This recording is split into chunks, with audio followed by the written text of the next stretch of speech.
Assalamualaikum warahmatullahi wabarakatuh.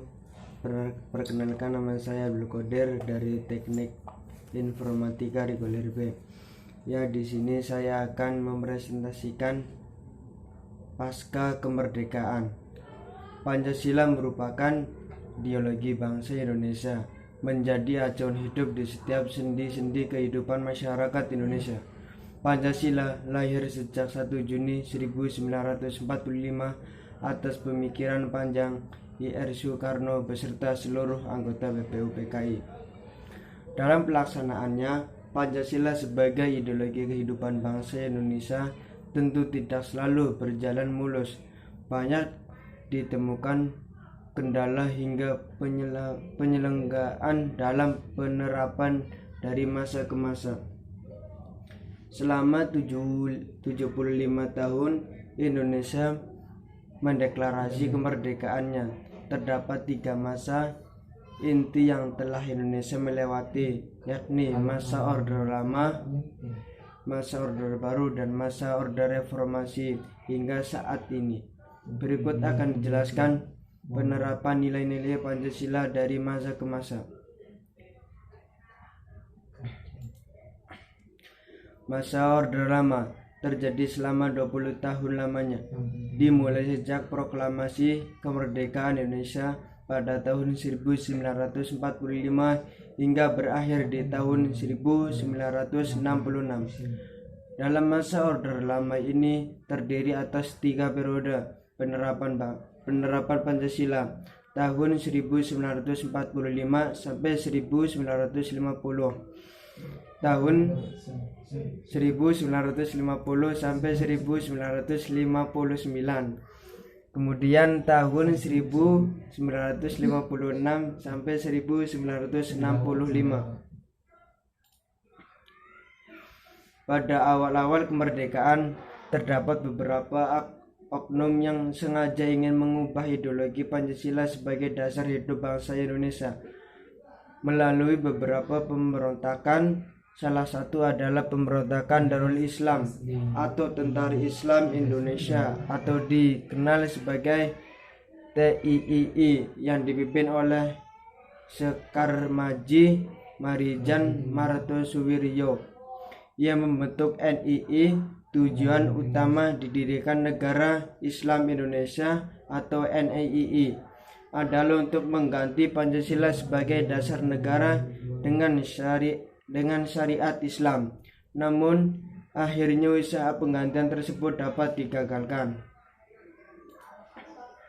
Masa Orde Baru terjadi pada tahun 1955 hingga 1960. Pada periode ini dasar negara tetap Pancasila, akan tetapi penerapan lebih diarahkan kepada ideologi liberal. Hal tersebut dapat dilihat dalam penerapan sila keempat yang tidak lagi berjiwakan musyawaratan mufakat, melainkan menggunakan suara terbanyak atau voting. Pada periode ini, Persatuan dan Kesatuan NKRI mendapat tantangan yang berat dengan munculnya beberapa pemberontakan, di antaranya Republik Maluku Selatan atau RMS,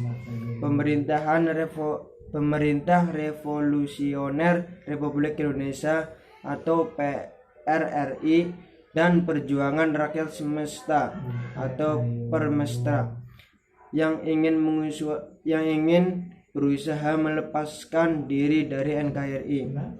Kesimpulan yang ditarik dari penerapan Pancasila selama periode ini adalah Pancasila diarahkan sebagai ideologi liberal yang ternyata tidak menjamin stabilitas pemerintahan. Pada tahun 1956 sampai 1965 terjadi beberapa kasus yang cukup mencengkam.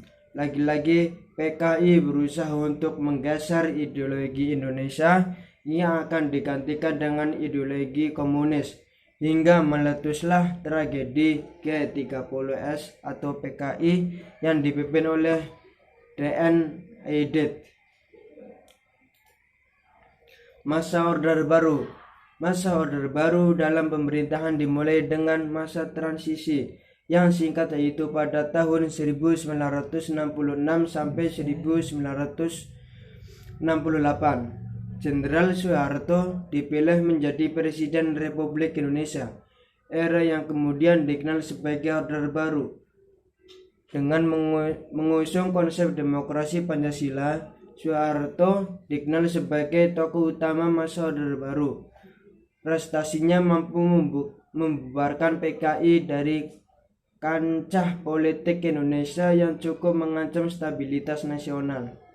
Soeharto memberikan sekercat harapan kepada masyarakat akan penerapan Pancasila sesuai dengan semestinya. Namun pada kenyataannya antar masa Orde Lama dan Baru tetap sama saja. Sistem pemerintahannya pun tetap bersifat diktator.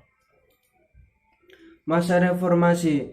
Pada masa ini keinginan untuk mengubah ideologi Pancasila sudah menipis.